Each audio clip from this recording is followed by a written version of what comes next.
እናቴ 50 ዓመት ልደትሽን ያከበረልሽ አብዬ አንቺ የሴቶች ሁሉ ልጅ ነኝ እላለሁ እናንተ 50 ዓመት እሺ ቁጭ በይ አብዬ እናቴ እሺ ቁጭ በይ አይ አብዬ አልሞላኝም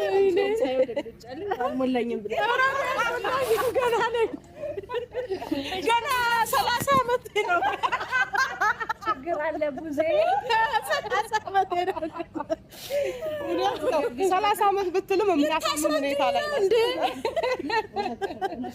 እውነት ነው በጣም በእውነት እንኳን ተወለድሽልን የኛ እናት በጣም ይሄ ቀን እንኳን አደረሰሽ እግዚአብሔር ረጅም ዓመት ኑሪልን 50 አይደለም